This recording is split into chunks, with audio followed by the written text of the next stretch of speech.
Let me begin. 1 Corinthians 15. Paul went to Corinth and he said, I came to you, Corinthians, and I preached the gospel to you. And if you've trusted Christ, I'm obviously paraphrasing, if you've trusted Christ, you're saved. If not, you're not, if you've believed on him in vain. And then in verse 3, he gives the most famous creed, and I'll define creeds later, in the New Testament. And in verse 3, Paul says, he says, I delivered unto you what I also received. How that Christ, oh, by the way, he said of first importance. This is the most important thing he could share. That Christ died for our sins according to the Scriptures, buried, rose again the third day, and appeared. And in those first three verses, 3 to 5, he goes on to say he appeared to Peter and then the 12. And he goes on, and this is the longest list of appearances in the New Testament where they're all together, which is amazing because a lot of skeptics say, oh, the resurrection stuff is like phone tag. You start at the beginning, the story is outrageous at the end, and the story is always bigger at the end, and it's bloated and everything else. Well, explain this one then. Paul starts out with the longest list in record, and it begins. It starts at the beginning. I'll tell you later how early people think this is, and if you haven't heard this before, it's going to, well, as the old phrase goes, blow your mind. It's unbelievable how early the data is, how early the data are, because virtually everybody shares the same view, left, right, or center in theology. But a lot of people say, what do you do with the Gospels? And that's what I'm going to do is stop right here and just pretend like you've already heard this, or that the lecture's on Mark. And I'm going to say Mark is almost always said to be the earliest gospel. And here's the way critics date these books. Mark is dated at 60 to 75. By the way, a lot of critics like 70 to 75, but a study was done at Houston Christian University by one of Mike Lacona's grad students who surveyed hundreds of critical scholars. The most popular date for Mark is not 70 to 75, it's 60 to 70, and just over half of the guys surveyed said that Mark was based on Peter. Now, a lot of people think that's a really conservative conclusion, only conservatives say that, but about 52% of that group. So one thing I want to say about these Gospels is that each Gospel is based on source material that's earlier than it is. So it's not a story of these folks writing from 60 to 95, John, and putting whatever they want in there, because they used earlier sources, and that's very, very important. For Mark has a portion that the majority of critical scholars accept called the pre-Markan Passion narrative. And it looks like it's taken from about the time of Jesus' interrogation all the way up to about the time of the empty tomb. There's no appearances, but this came from a very early source. And it's starting to make some people think Mark's earlier than we always thought he was. Two agnostic scholars, both specialists in New Testament. One of them passed away in 2014, Morris Casey. He puts Mark between 37 and 40 AD. He dates Matthew, by the way, to 50 AD. Very well-known New Testament scholar. James Crossley, New Testament scholar, dates Mark to 37 AD. Now, some people go, well, come on. Crossley studied under Casey for his PhD. That's one argument, not two. Wrong. They both use different arguments for the early date of Mark. And Crossley did the separate argument for his thesis. So right away, we have a pre-Markan narrative here. Now, if we're going to use critical dating, Luke is going to be, Matthew's next. And Matthew's dated about 80 AD. But Matthew has a couple of sources. One is called M, and it's the text that Matthew has that nobody else has. Matthew also may or may not be connected with the Logia of Papias. Now, that's kind of a not so popular view today, but I just heard recently it's coming back. I don't know if that's true or not, the Hebrew Matthew. So there's a couple there for Mark, and there's a third source. It's called Q. Now, a lot of times evangelicals go off on Q. They think it's a document, it's not there, and that's not what I'm calling Q. Here's a real easy definition of Q. Q are texts that Matthew and Luke have in common, and they're not in Mark. But it's another source, because why would they be citing the same verses when they're writing around the Mediterranean in different locations? So Mark, pre-Markan narrative. Here is Matthew with possibly Logia. He's got M and he's got Q. Luke is put about 85, and he's got a source that nobody else has. It's called L. And he also has Q, because two guys hold Q, Matthew and Luke. And I do this to my doctoral students. It's really, really simple, but you have to think of it this way. I'll start out a class just to see where my class is and where they are in knowledge. And I'll say, what is a source called if it's written by Mark? Duh, Mark. What's the source called if it's written by Mark and Matthew? Mark. What's a source written by Mark and Luke? Mark. What's a source that's written by Matthew, Mark, and Luke? Mark. If Mark is there, Mark's given the credit because he's the earliest. Then what do you call the source that's written by Matthew and Luke? That's not a Mark. Q. And if you get this whole quiz right, I know you've been in some good New Testament classes before you came into the PhD program, and you're talking about critical theology. But Luke also says that he talked to some eyewitnesses at the beginning, first 4 verses of Luke 1, a passage that's treated very seriously. He's also a companion of Paul's, so he's got some other influence there. And these 4 Gospels all have sources that go back. Some of them, by the way, that pre-Markan Passion narrative, it's often dated to the 30s AD. They can figure this out. They think the latest it could be is 37 AD, Passion narrative for Mark. John is placed at 95 AD, approximately, 90 to 100 AD. But maybe you've not heard this, but John, according to a lot of New Testament scholars, used a source called a miracle source. And it's a source, you know why? John numbered the first couple of miracles that Jesus did. And he said, this is the first miracle, this is the second miracle. And they wonder where those numbers came from. So they say, oh, he was using a source of miracles. And the Jesus Seminar even considered it as a source. Now, they voted against it, but it was serious enough for them. They're the guys that reject 80 to 90% of the red letter words of Jesus. And they thought it was good enough it was likely enough to vote on, although they voted it down. But they're going to vote on something in a moment that's going to make you, of the date of 1 Corinthians, it's really going to get you. Now, so, people say things like, okay, Mark's at, let me use the regular dates, 70 to 75 is normally given. Matthew's about 80, Luke's about 85, John's 95, and you often hear this from New Testament scholars. Come on. John is 60 years later. Who believes sources 60 years later? And to show you how almost unethical this is from people who know the difference, let's do some quick comparisons in the ancient world. Okay? I'm not saying we don't have any comments that are really early to sources, but how about earth-shaking ones like the life, death, and resurrection of Jesus? All right, on my shelf, I've got a book by a PhD, British professor, he's passed away now, but in a major British university, PhD, he's a Buddhist, and it's edited Buddhist scriptures. And here's what he says on his opening page. He says, for you Christians reading this book, we do not have what you have. You have the words of your Lord. We don't. You have the words of your Lord, and those who learn from them. We don't have those either. And you have the words of your Lord, those who learn from him, and those to whom they got material. We don't have that either. So you beat us by 3 shots here. In fact, you ready? In fact, we don't even know what Buddha taught. We don't know what he taught. And when you get to the chapter in the book, what did Buddha teach? He says, I already told you, we don't know.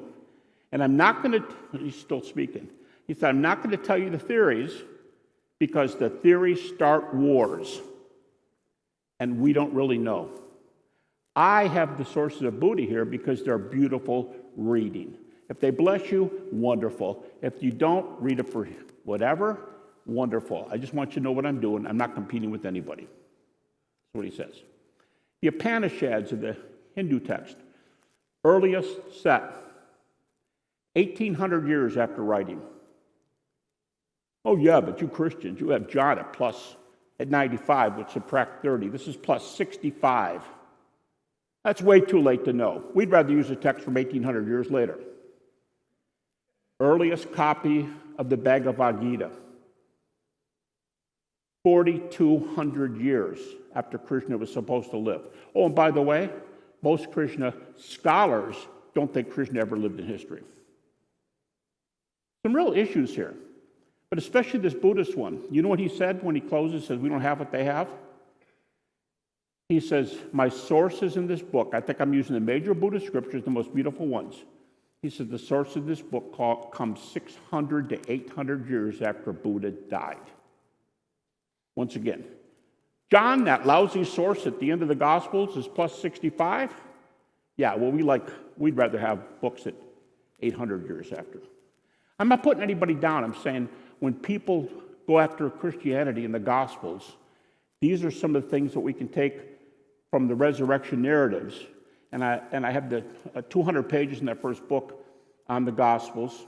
People think I don't write on them, but I only did the 5 resurrection chapters, Matthew in the Gospels, Matthew 28, Mark 16, where there's probably no appearances, Luke 24, John 20, John 21, and the first 11 verses in the book of Acts.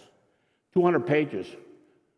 Wait a minute, that's my writing manuscript. It might only be like 160 or 70 in the book, I don't remember. But I do think the Gospels have a lot of data. Okay, enough about all that. Now I'm ready to start my lecture. This is 30 AD. The end of this platform is 36 AD. Could be 35, depending on whether Paul is converted at +2 or +3.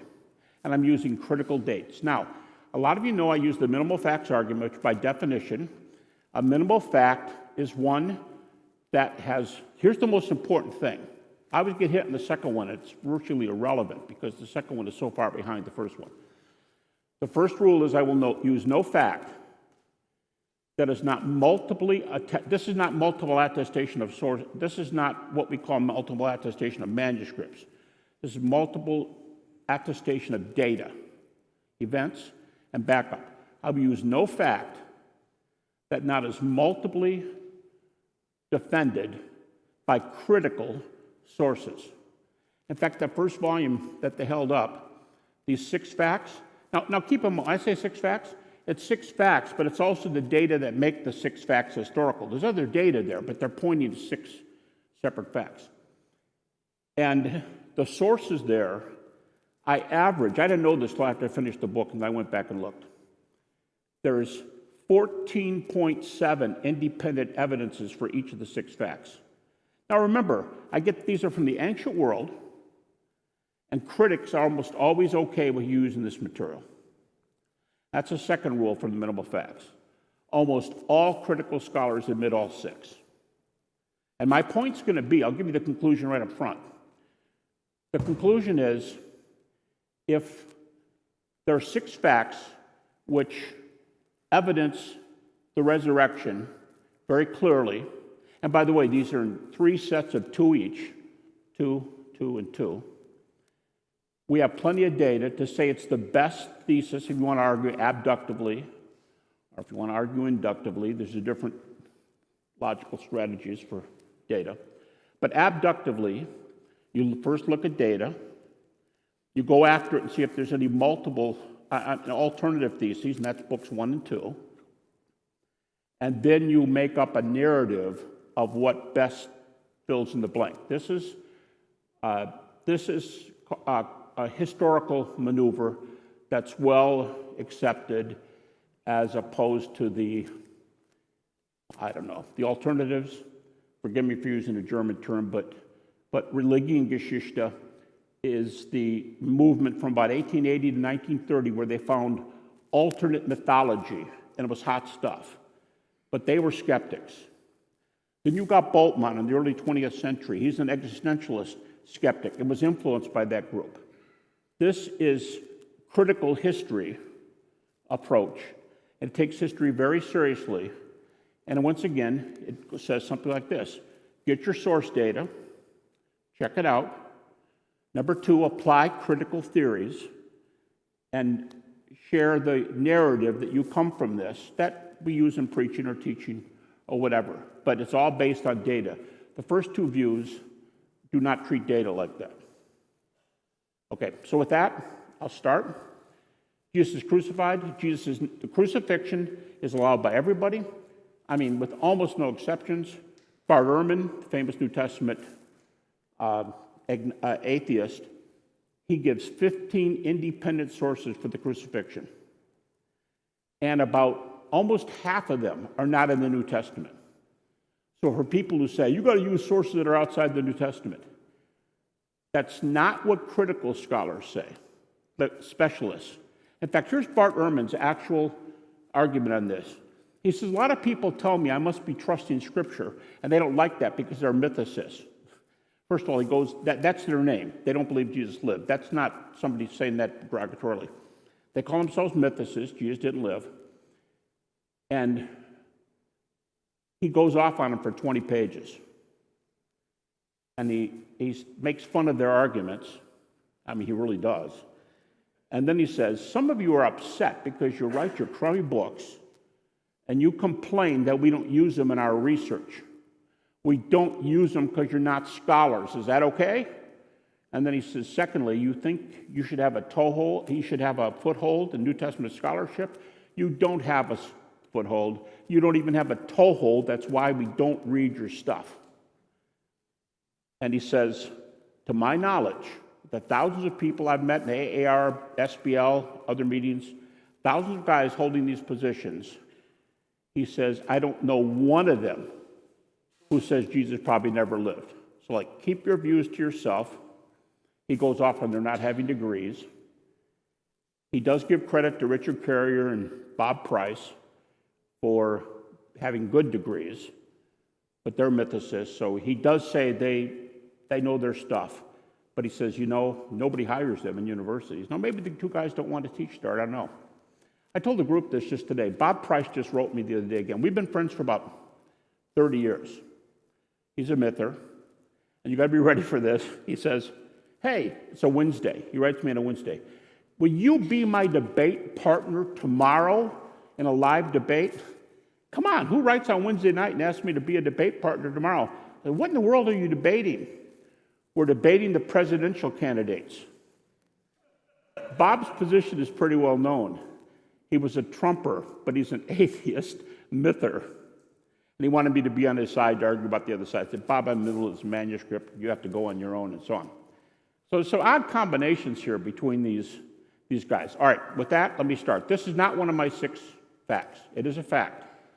I'm going to give you facts that say this man was raised from the dead. All right, let's start with the first 2, and they're pretty close together. Jesus appeared to his disciples, and in that group, somewhere right in there, he appears to James, his brother, who was a skeptic, never a part of the apostles until after he comes the Lord. A lot of people don't realize that most of the appearances recorded to Jesus are group appearances. Keep that in mind. There's only a few appearances recorded, like James, Peter. Peter alone, by the way, it's the first one of the Creed. I just realized I did read that at the beginning there, verses 3 to 5. He appeared to Peter and then the 12, and then an appearance to James and appearance to Paul. Now you say, well, Paul's fellows were with him. I realize that they said they didn't hear the words. There's some questions there, but about how much they heard and so on. But almost all the appearances are to groups. So when I'm not going to be doing naturalistic theories tonight, but I will tell you one. Hallucination is still maybe the most popular theory. But when I'm out on university campuses and doing this, if they come to the microphone and they say, "Can I give you a naturalistic theory?" Oh, shoot, go ahead. I'll respond. More often than not, you know the one I get almost all the time? Why can't we say the disciples stole the body? Thank you for picking the worst theory of all. Nobody's held, no scholar, I mean, you can find one or two, but virtually no scholar has held that view since Hermann Samuel Reimarus, the German rationalist philosopher, at 1763. You know why nobody uses it? Because it stinks. That's the short answer. Okay, but hallucination is popular. Let me just make one comment. Hallucination, there's not an hallucination view per se, since Jesus mostly is believed to have appeared to groups. The hallucination theory should be called the hallucination theory. Now here's my point. A lot of the guys that argue hallucination say, "Well, I know you guys don't believe in group hallucinations. I think I found one or two cases." I'll say, you have one or two iffy cases. Got a medical doctor friend who says he's checked all the medical sources back 25 to 50 years. There's no published case of a group hallucination. Another friend of mine, clinical psychologist, checked the sources back that far. And these things have been said in critical journals. No group hallucinations in the literature. But let's just say you know of a couple possibilities. Here's my sentence. Why is the hallucination theory popular when your theory is something like this? I know of a few cases, so this could have been an hallucination. Oh, what you mean is you know of a few examples, so don't forget it's hallucination theory, which happened to the most unique man who ever lived, the best ethical teacher, the only one who's acclaimed in all the world religions and praised, who said, "What you do with me determines where you spend eternity." Even Rudolf Bultmann says that. He's respected by everybody. He appears multiple times, and your argument is, I think I got one or two cases, but you've got like 8, and happened to the guy who's unique?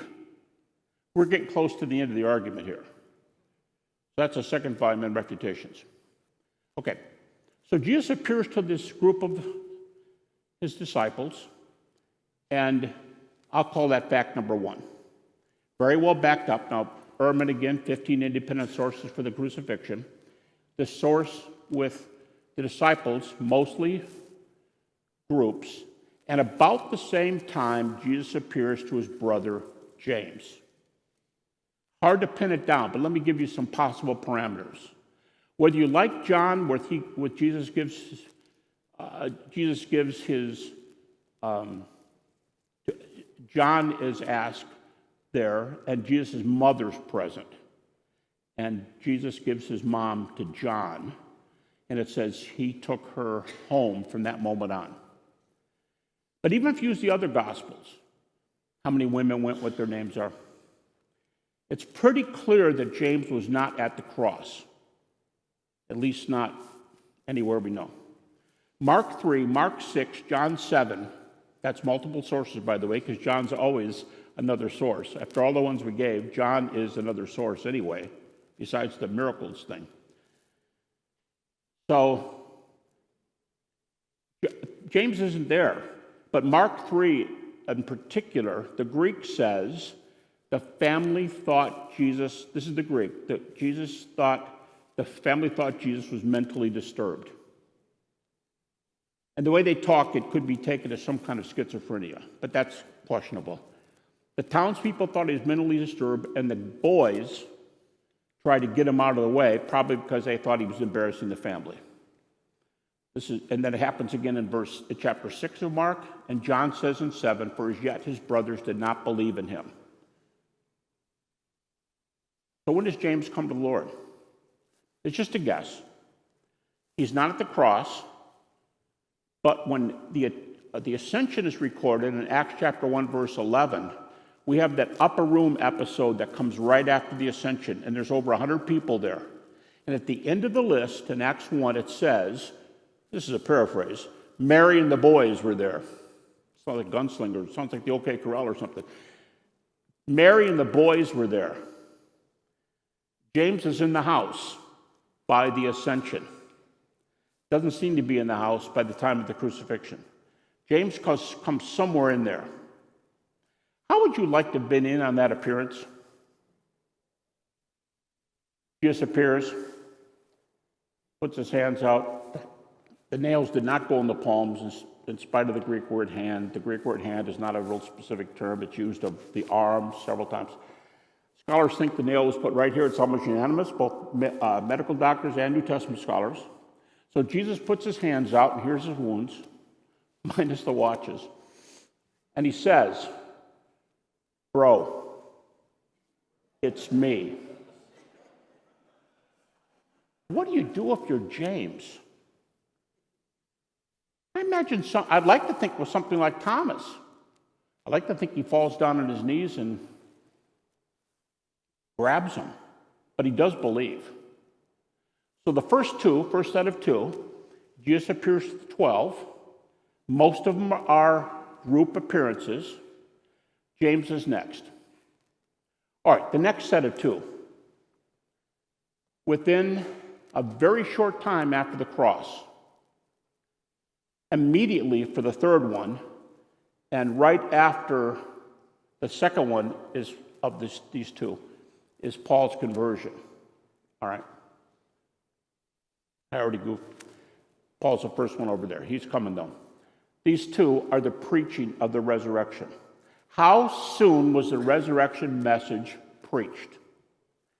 If this is the cross, and Paul comes to the Lord at +2 or +3, remember there's only 6 years. If he comes at +2 or +3,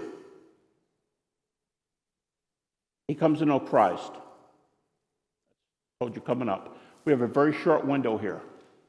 Why was Paul so mad? The text says he was breathing out threatenings against the church. He said he wanted to destroy the church in Galatians 1. He also talks about it in Philippians. You got a lot of Acts passage comments. Paul was angry. Why was he angry? Because the preaching of the resurrection happened immediately. I mean, it should be back here, but happened immediately. Garrett Ludeman, who just passed away a couple years ago, atheist New Testament scholar, member of the Jesus Seminar. That's his word. In one of his 2 books on the resurrection, Ludeman says that the preaching of the resurrection occurred immediately, no gap. The Greek word for this early preaching is homologia. Homologia, break the word down, one word. Think of John 1:1, the word. Homologia, he says the preaching started immediately. We have a body of literature that goes out right away, atheist New Testament scholar, and the resurrection was the center of the material. So at first it was just preaching. The preaching became solidified at a fairly early date. The second of the two here are New Testament creeds. Let me explain creeds for you. This has nothing to do with Nicaea, Chalcedon, Apostles' Creed, still much later. In the New Testament, and this is a fairly new thing among critics, but virtually nobody disputes this. In fact, in this point, I teach a PhD course, and all we do are creeds. How much data are there? There's a bunch of them in the New Testament. Most of them are in Paul, or are what are called the Acts sermon summaries in the book of Acts. Here's an interesting question. How do we know what happened to the early church? Evangelical, read Acts. Critics, how do we know what happened in the New Testament? Read Acts. You go, oh, they agree. No, they don't. Evangelicals think the whole book is usable. Critics think the sermon summaries in Acts 1 through 5, 10, 13, and maybe 17, 1 to 5 and 10 are Petrine, and 13 and maybe 17, well, 17 is, but depends on if it's a creed, are Pauline. And they believe these are snippets that if the apostles weren't the authors, they're dated right to the time of the apostles. But these creeds are frequently put in the 30s AD. Now, you might like Mark at 30 to 40, Matthew at plus 50, Luke 55, John 65. How do you like creeds from 2 to 3 years later? Critics say this. Okay, let me give you an example. Jesus Seminar, not friends to conservatives. They dedicate their books to several Bible critics who are very well known. They devote them to David Hume, David Strauss, Thomas Jefferson, as they say, who took scissors and paste to the Gospels. These are the guys they devote their books to. Depending on whether you use red beads or pink beads, you've got to get into how they do this. But they reject between 81 and 91% of the New Testament red letter words of Jesus. Not conservative. And yet, this creed in 1 Corinthians 15 that I paraphrased, 1 Corinthians 15, 3. Some think it only goes 3 to 5, and some think it goes all the way to verse 7. But that creed, according to the Jesus Seminar, was voted that either the creed or its component parts, which basically the same thing, the creed or its component parts were in existence before Paul set out for Damascus. Why does the New Testament say Paul was breathing out threatenings against the church? This stuff was heresy. And wait till he starts teaching what we call today high Christology. This man sitting down in the front row was one of the leaders in high Christology, David. And he's written some excellent things on how Yahweh, the name Yahweh, was applied to Jesus very, very early in the church. And I love this phrase. It's been used by a number of New Testament scholars now. The earliest Christology is the highest Christology. They used to say, I heard both Bauckham and Dunn say over lunch that we used to say John was the first time high Christology comes. 65 years later, they said we've abandoned that view. We think it occurred right here. The earliest Christology is the highest Christology. And there's a number of reasons for this. Prayer, worship passages, graffiti, archaeology, and other things going on. But the leading one are these creeds. Now, the creeds were oral. They don't start to be written until 1 Thessalonians. Some people put in 48, but usually 50 AD is 1 Thessalonians. And here's the biggest complaint about the creeds. All right, so you got these stupid little things from early on. Phone tag explains those things. You tell this person the story, by the time you get down to the sixth person down here, the story's totally goofed up. That's the creeds. How do you know they're authoritative? You can't get there. Okay, there's several ways to get there, but here's the best one. And even Bart Ehrman acknowledges the strength of this argument. In the book of Galatians, chapter 1, after Paul's conversion, he goes away for a little bit of time. He comes back, and he goes to Jerusalem and spends 15 days with Peter and James. Now, he comes back a second time in chapter 2 and is with John. John and the other two. This is really significant because, okay, Paul's a Pharisee. He knows how to do research. And what do? You talk to the eyewitnesses. And you're already at a very early date, 2 important rules. So what's he do? He makes a trip to Jerusalem. He interviews Peter and James. Later, John. Bart doesn't think any eyewitnesses are the author of the four Gospels, although he acknowledges there are some other sources that need to be brought up. But Galatians is accepted by the critics. And in Galatians 1, they do think Paul went to Jerusalem. He interviews those two guys. And then later, John, in chapter 2. And he says he's specifically talking about the gospel data. How's the gospel data defined? Just read it to you, 1 Corinthians 15, or paraphrased it. Here's another one. Maybe second best known New Testament verse, second best maybe to John 3:16.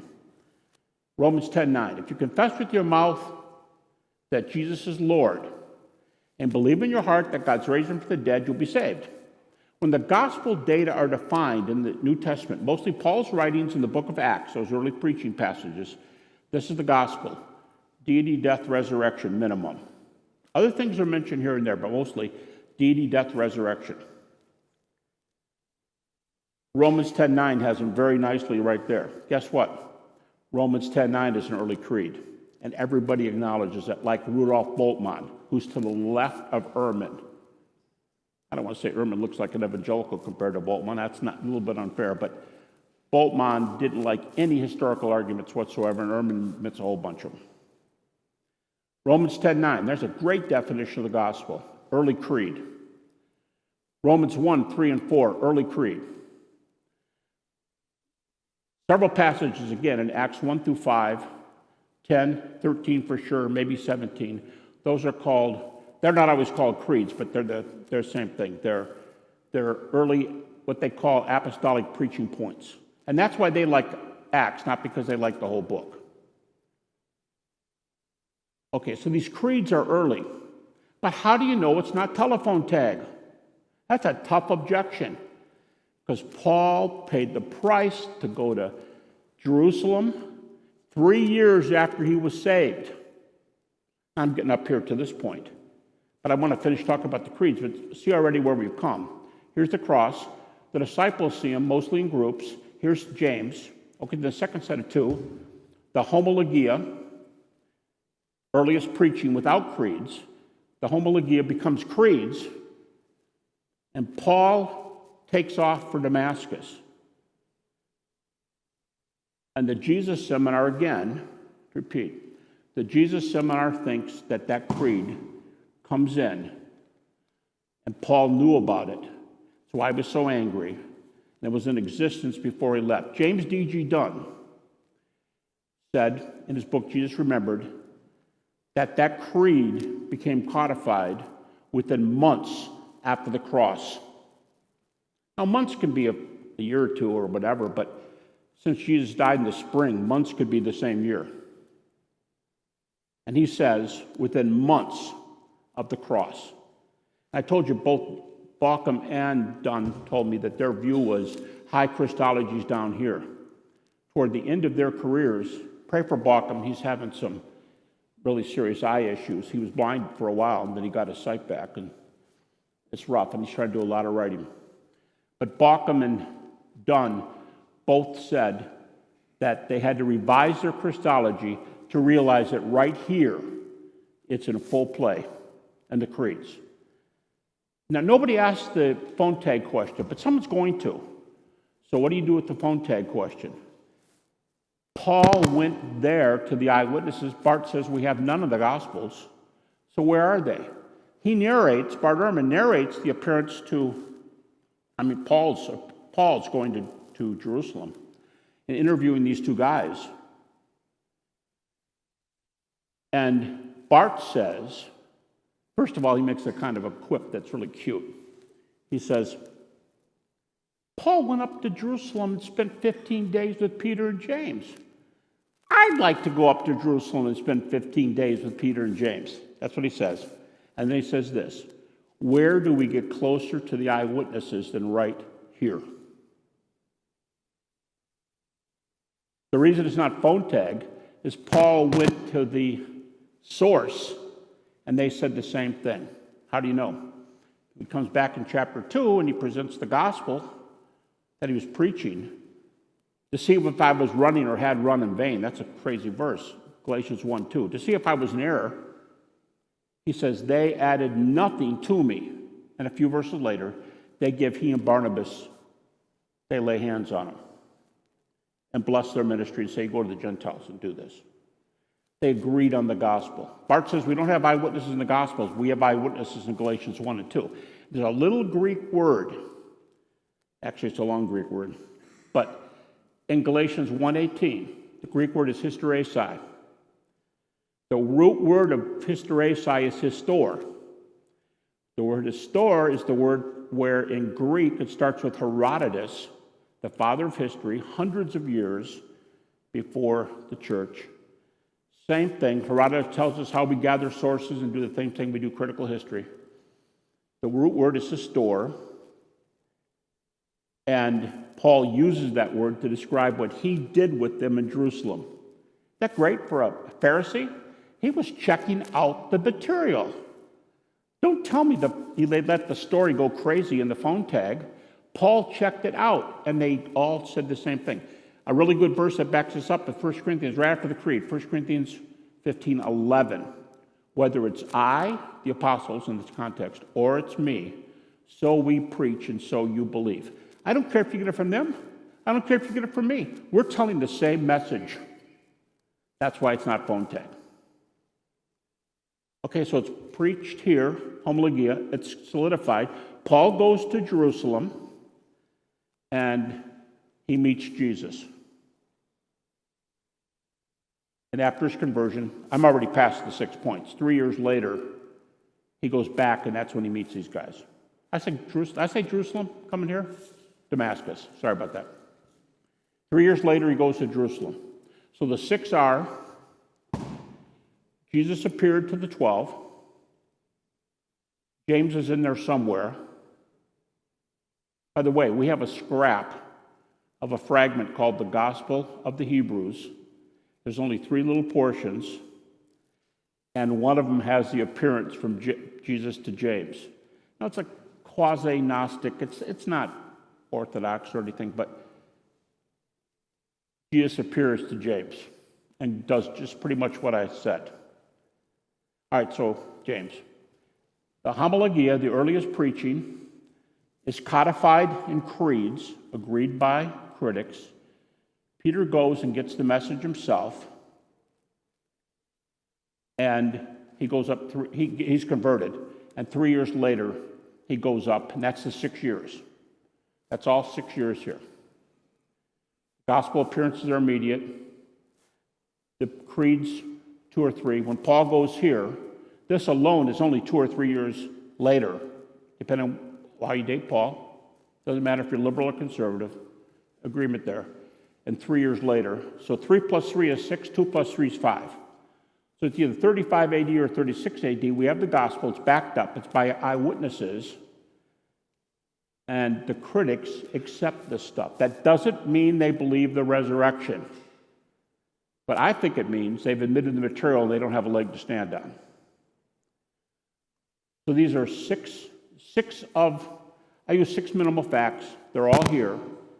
Now I have a larger list of 12, and then I shorten the list to 6, and these are the 6. We're going to make the list available to you folks here. You can get them. You can get the PowerPoint. I've got a PowerPoint. I don't use it because I'm not going to keep pushing buttons while I'm walking back and forth. So if you're interested, we can send you the PowerPoint. But this is it. Within 5 to 6 years, we have the early material is totally turned around New Testament Christology. Then guys like this comes along and say, you know what? They called Paul Yahweh. They used the word for Yahweh. What? And the Germans thought his book was so good. It was published in the Wundt set, W&T, the German monographs. That was your dissertation, wasn't it? Dissertation. And it's on Yahweh being applied to Jesus. Don't tell me they didn't have early Christology back here. John didn't even run around calling Jesus Yahweh. So it's right here. Now maybe you'll know some verses where John did that.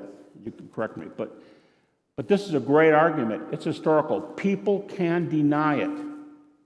Denying it doesn't disprove it. I don't know how you would go after this if you want to disprove it. I don't know what you do with it. My time is up. I was told stop at 8, and my watch says it's 8.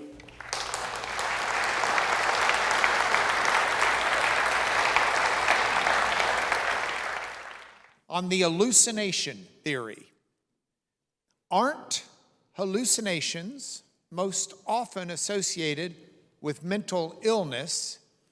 If so, is there evidence the noted witnesses were mentally ill? If they mean the gospel, if they mean the disciples, I would say no. But I co-authored an article years ago for the Irish Theological Quarterly, respected journal. I wrote it with a medical doctor, and he and I had a disagreement about this. Now, he's a medical doctor. He said, Gary keeps talking about hallucinations if normal people can have them. That's not normally true. He said, in my profession, they're almost always mentally ill. And that's what he says in this article. And I just said, well, okay, so maybe a lot of them are mentally ill, but maybe a lot of them aren't. But I don't think I don't take that view, but I'm not a medical doctor.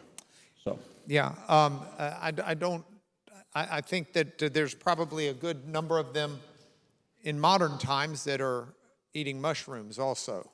Well, that's called the shroom theory of the resurrection. Hey, by the way, I just got this one from a scholar the other day. He said, this person is asking me, I did something on the resurrection, they're asking about the shroom theory, can you help me? And we're answering. But the gal who wrote the article said, the objection said, hey, you can eat mushrooms and have those experiences. Well, first of all, you got to prove they were eating mushrooms. You got to prove all of them were eating mushrooms. I don't think Paul was eating mushrooms. He wasn't in the group. I don't think James was eating mushrooms. He wasn't in the group. And even if you eat mushrooms, A, you don't necessarily have experiences. B, you don't have the same experience. So the theory is just, if you live through the 60s, you can say anything. But I don't think it makes any sense whatsoever on the resurrection. All right, do foreign, non-Western students have different questions about the resurrection?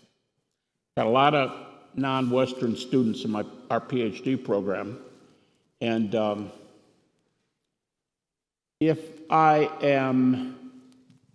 I'm recalling them correctly, I don't remember them having different ones. I think that's a fair question, but no, I can't say they're much different. Not the ones I've had. I got a text message today from a friend, Jeremiah Johnston, who said, I'm supposed to ask you about the Shroud of Turin. Jeremy's a good friend. Notice I don't call him Jeremiah. That's because I've known him for about 40 years. He was a little kid. He was Jeremy. And he said, keep calling me Jeremy. I like it. Okay. By the way, he is one of two guys editing my 4th volume that goes in this Thursday. Ask him about the Shroud. I don't know what he wants me to say. He's doing some Shroud stuff right now. I think the Shroud is a very possible evidence for the resurrection. I don't think it compares to the historical data. Now, I've co-authored 2 books on the Shroud, and I say that to tell you that my co-author was one of the scientists who did the 78 investigation, Ken Stevenson, a professor at the famous Air Force Academy carpool that started the Shroud studies, the modern version of it. And I do a fair number of interviews on this, and the Shroud crowd, I said today to some of the people who were there this morning, the Shroud crowd doesn't like me saying this, but when they ask me how sure I am about the Shroud, I'll go, depends on what side of the bed I got up on. And then I tell them I don't sleep in a bed anyway, so it depends on what side of the chair I got up on. And if I'm in a good mood or not, and if the fish are biting, because I live on a little lake, that will make me feel better about the Shroud if I catch a big bass. Okay, and they just joke around. I would put my Shroud assurance at about 80%. I think it could be. Problem with the Shroud is that a theory could falsify the Shroud. People have handed in their cases and they haven't been able to do it. But at any time, somebody could falsify it, and that's how inductive science goes. So. All right, how do you respond to people who say, I see all the historical evidence you've given, but I don't believe resurrection is physically possible? Boy, do I like to hear from those people. Here's my first comment. I want to know if they're a naturalist or any materialist, any species. They might even say, I don't study philosophy, so I don't know. But if your view is that all there is materialism or naturalism, I'd say, you know what? I have an appendix on this in one of the 2 books. My argument is you can't prove naturalism.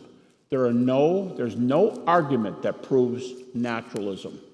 And so the problem with what you're doing here is that I'm giving you evidences from 6 years, everything early, everything that meets all the standards of scholarship, and you're throwing something out there, hey, resurrections don't happen, on your view, which is not grounded. There's no way to prove it. And now, I will say this, and I've already told one of the groups here this week, Anthony Flew, who became a very good friend of mine, we debated on the resurrection 3 times. He's the best-known philosophical atheist in the world. By the way, he's apparently written more, if anybody knows more examples, I'd like to know this, but he's apparently written more, he died in 2010, but he apparently wrote more pro-atheist literature than anybody else who ever lived. So he has an objection that I think would stump most Christians, and it's called the natural miracle objection. And it goes like this. Well, I think hallucinations are the best, and Christians are all ready for it. You can't see hallucinations in groups. Not going to happen. And Tony said, and you're not going to see resurrections either. So, group hallucinations might be very, very rare, or we still may be looking for one, but I don't think we're going to find another resurrection.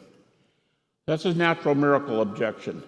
Anyway, we debated 3 times. He never used that objection, and he even admitted that groups don't see hallucinations. So I think that comes in different forms. But when you have groups of hallucinations, first of all, you might find a few, if there are any.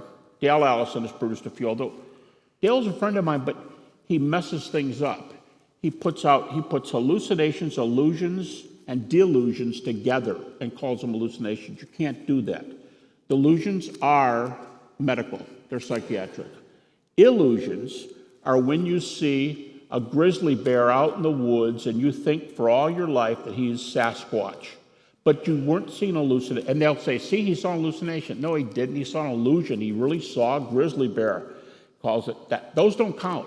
You have to, the definition of an hallucination is you see something for which there's no external referent. That's rare and radical. And they often use group kinds, like 3 of us hunters saw this Sasquatch. No, 3 of you hunters found a grizzly bear. And when they go find the tracks, So I think there's guys coming back with those things, but I think they're not, those views aren't going to work either. All right, next question. How does Islam deal with the evidence for the resurrection? Islam has almost 100 verses in the Quran on Isa, or Jesus, and the Quran says loftier things about Jesus than it does about Muhammad, with one exception. Muhammad is the chief prophet of Allah, and Jesus is next. That's the greatest, but they don't have miracles. There are debates, interestingly, between Muslims and Muslims about whether the Quran has miracles, and the general feeling is there are no miracles in the Quran. So, and when Muhammad asks Jesus, a God, can you give me a miracle so that they know I'm a prophet? God says no. Pretty bad. And if we have these things here, now they say, the loftier things they say Isa was born of a virgin, he was sinless, he did miracles, and he's the Messiah. All that's in the Quran, so they're very kind. But I don't think they're really going to get involved. I'm just guessing. If they want to get involved, they can get involved. But I don't think they're going to get involved in this debate, but they don't have the miracles. And if they go to Hadith, that's why nobody accepts the same Hadith. They say the Hadith is like 70 years later. That's actually stretched out for centuries. By the way, Nabil Qureshi was a friend of mine. I knew him for 2 years when he was a Muslim. Now, I'm not saying I was part of his conversion. David Wood and Mike Licona were much closer to him.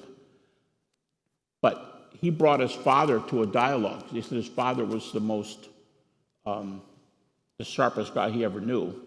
And his father, we started a meeting at Mike's house. Mike Licona, Mike said, let's open this meeting in prayer.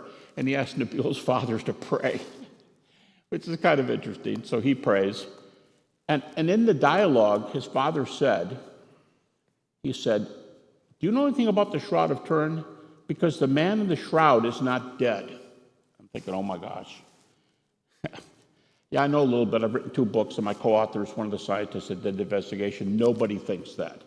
There's at least 6 evidences that the man in the shroud is dead, and I gave him all 6 evidences, and he dropped his complaint. But they will often cite the shroud for Jesus being alive, and The man has postmodern blood flow, separation of blood and serum. He's in a state of rigor mortis. You can see it on the image several times, and rigor mortis is really hard to fake. So, I mean, he's dead. But I don't think, they might call us heretics, or they might say things like that, but I don't think they're going to dispute with data. And if they do, I think it's going to be from the Hadith, and the Hadith goes all the way up, I'm told, better scholars than me, to the 11th to 12th century AD. It's not 70 years after Muhammad.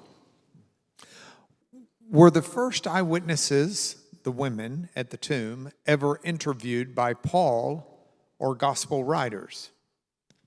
Could have. Makes sense. Luke said he interviewed a bunch of the eyewitnesses. He could have. You know why I think that's a very reliable text? Here's how New Testament guys get in and do data. The gospel writers were all around the Mediterranean. Mark is supposed to have written from Rome, John from Ephesus. There's a lot of room between Rome and Ephesus. These guys were not four guys on a block that wrote the same view. But they all have the women going to the tomb first. Now, the men went to the tomb too. That's recorded in Luke and in John. You could start your gospel and say the men went there, and you're telling the truth. You're just leaving out the earlier part of the story. They didn't do that. They all told the story of the women going to the tomb, which gets you in hot water if you're doing evidence. Because it's not that just the Jews. A gal named Carolyn Osiek published a really influential article and said all the people around the Mediterranean had that same view of the women that the Jews did. And if you have that kind of a thesis, but you insist, 4 out of 4 from different locations, and you go, well, yeah, but they could have used each other, right? Didn't they all use Mark, or didn't 2 of them use Mark? Yeah, but the trips to the tomb are different. If you read them, they look like, scholars say that there's between 3 and 4 sources in those 4 gospel deals. They don't copy. So I think it takes a lot to say the women went there. And here's the reason. It's what happened. One more evidence for the shroud, the Gospels being historical. Yeah, I know that we get into issues of dating of the Gospels and order of the Gospels and what we rely on from the Gospels. But you mentioned how Luke says that he did the interviewing. You see evidence of that within Luke. Luke is the only one who has the Mary pregnancy story in the way he tells the Mary pregnancy story. He would have gotten it from Mary. While a lot of men and women did not intermingle, if Luke was in fact a doctor, he would have treated women. He would have been in a position to intermingle, to talk to them, to talk about personal details, to do that kind of stuff. And then you've also got something very interesting that I don't know if you've spoken on this or if some of the other scholars have, but you read 1 Corinthians, which you've been referencing, and when Paul writes in 1 Corinthians about the Lord's Supper, he says, for I, delivered to you, and he uses the exact same Greek wording that Luke uses. I mean, in Greek, you don't just reverse translate. I mean, word order, word forms, it's clearly, and this is something written early, it's clearly something that's there as well. I don't have you. It's 1 Corinthians is another one of the creeds, too. I gave you what I was given. Yeah. Paul says it's not my material. Yeah. But he does read, it reads the closest. Luke and Paul are the closest, not the other Gospels. Right. Okay, a lot of these are the same. I think we've got time for one more. And it depends on your answer to my first question before I decide if it's this one. Do you know anything about hockey? I tried. I was the head ice hockey coach at Liberty for 9 years. Okay, then I'm going to read it to you. And we were ranked in the nation that first year. And here's one for you. My first game, Liberty. They didn't know if to wear helmets that first year because we weren't in a league. So all my guys went out there without helmets. I had about 6 guys on my team who'd rather fight than play hockey. One of them was 6'6", 220 pounds. I'm telling you, he did not have 1 inch of fat on his body. And he had this little challenge, sentence he used. He'd say to somebody who was picking on our goalie, he'd say, if you want to dance, why don't you come over here and dance with me? And one referee kicked him up for saying that. He went to the penalty box, and the referee said, on second thought, get out of the game. Stupidly, the referee let him skate all the way to the end of the ice by himself, and the guy he challenged came skating down after him. The guy was a professional fighter, and the 6'6" guy knocked the tar out of him. And I thought to myself, someone's going to the hospital, and I don't think I'm going to be coaching anymore. But it worked out, and that cemented me with those guys in the first game because they were willing to, oh, by the way, in that game, one of the guys in the other team beat the referee up, 6-inch cut in his hair. Well, I'm sure he showed him the love of Jesus at the same time. I will read this question based on that. All right. As a hockey player come apologist, how eager were you to charge into the corners, and how often did you emerge with the puck? In hockey or in apologetics? I'm suspecting that it was, that's a metaphor for apologetics. I probably shouldn't say it, but I was one of the guys that liked to mess my fists up. I got 6 stitches across here because I got into a fight and pounded the guy a little bit and had to go to the hospital and get stitches. It happens. Well, sometimes you're defending other people when you're fighting too. Hey, Peter pulled the sword before he was told to put it up. And he cut off the ear. Yeah, that's an nasty. indication he was probably left-handed too, if you're looking at the ear. And so am I, so that's fantastic. Okay, well, you and The Rock. I tell you, we've got a lot of really good questions, and I think we've run out of time. But I do want to thank you for these. I'm sorry I didn't get to all of them, but it's hard to beat hockey, and I don't want to get hit by this taking too long. And so let's close with a word of prayer, and then you can join me in thanking our guests tonight. Lord, we do thank you for Dr. Habermas, and we thank you for this evening. We thank you for a lifetime devoted to study. We pray that hearts will be tender when we talk to people about Jesus. We pray that your Spirit will be convicting when we talk to people about Jesus. And we pray that we will do it with confidence in the reality of your resurrection of Jesus Christ. We pray these things in his name. Amen. Would you join me in thanking Dr. Habermas?